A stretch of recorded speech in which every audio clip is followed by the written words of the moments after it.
Hongos. Se conocen más de 100.000 tipos de hongos, de los cuales alrededor de 50 producen enfermedades en el hombre, otros tantos en los animales y más de 15.000 especies de hongos dañan las plantas. Vamos a ver los principales o más habituales en las plantas de nuestro jardín.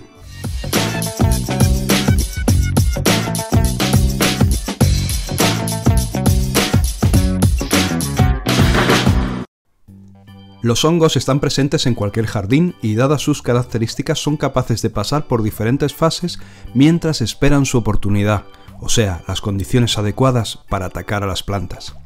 La mayoría de los hongos que afectan a las plantas son microscópicos, pero en ocasiones son capaces de formar estructuras más visibles para nosotros. Cada planta del jardín es atacada por algún tipo de hongo, y algunos hongos parásitos pueden atacar a diferentes tipos de plantas.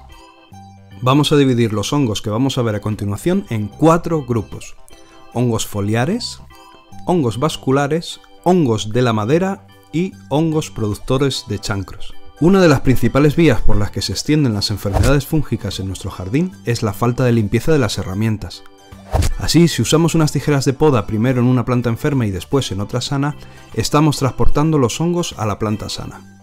En el caso del césped, si segamos una zona afectada por hongos y continuamos segando toda la pradera sin tomar precauciones, facilitamos la extensión del hongo. Es importante desinfectar por tanto las herramientas de poda y simplemente se han de sumergir en una mezcla de agua con fungicida o en una mezcla al 50% con lejía, por ejemplo. Pues comenzamos con los hongos foliares. Estos hongos atacan principalmente las hojas, aunque algunos pueden incluso afectar también al tallo, a los brotes, a las ramillas jóvenes y a las flores. Tenemos por ejemplo el oidio, un hongo que puede atacar a cualquier planta de nuestro jardín, sobre todo si se encuentra en condiciones de humedad alta, escasa irrigación y sombreo. Suele comenzar en primavera, continuando su acción durante el verano y el otoño. Los síntomas son manchas más o menos circulares, pulverulentas y blanquecinas que, cuando la enfermedad va progresando, las manchas se unen, cubriendo entonces zonas mayores de las plantas a las que están atacando, pudiendo extenderse a tallos, ramas o frutos. Este polvillo causa una deformación en las hojas y brotes e impide la floración. Los frutos infectados se agrietan al no poder crecer normalmente.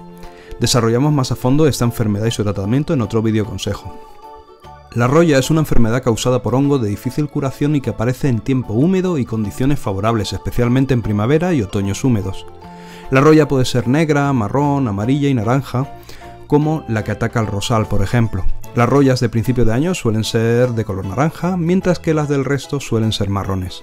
Es fácil identificar porque se presenta una serie de pústulas o bultitos de color naranja en el envés de las hojas, la parte de atrás de las hojas, y en el haz se aprecian manchas amarillentas.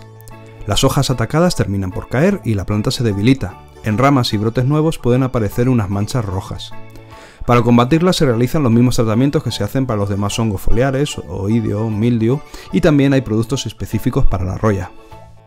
El mildio, que acabo de comentar, es una enfermedad fúngica que ataca más fuerte en verano, aunque puede aparecer en primavera con el aumento de la humedad y de las temperaturas.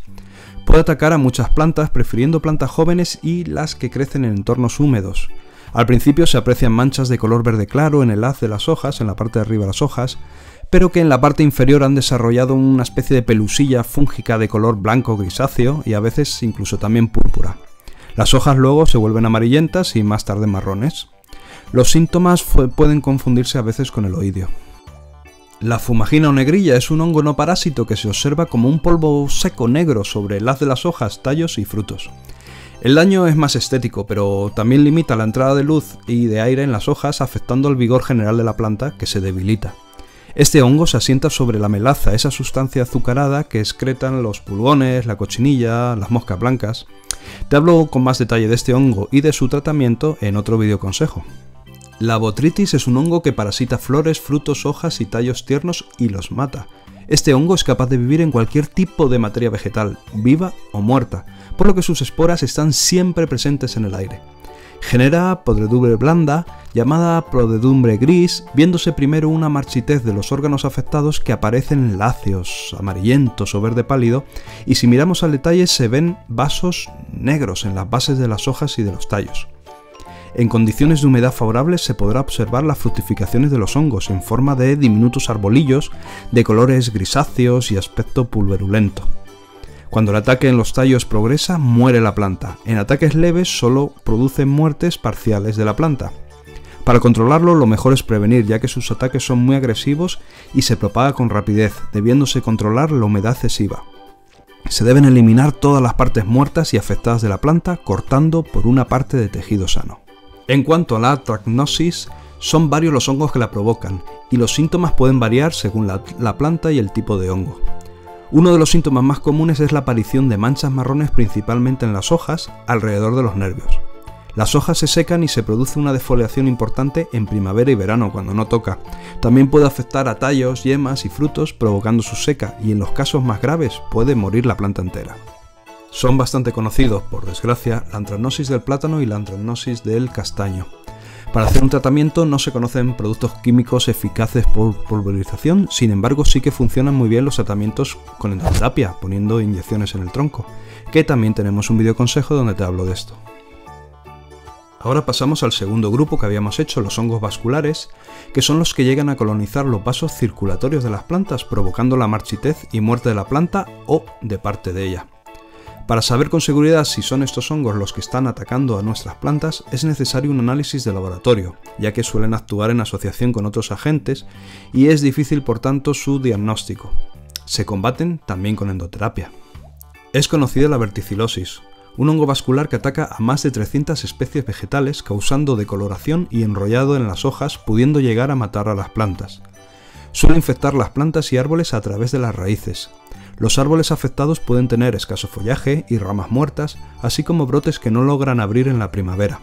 En ocasiones, los árboles infectados pueden estar años sin síntomas y de repente estos aparecer de nuevo.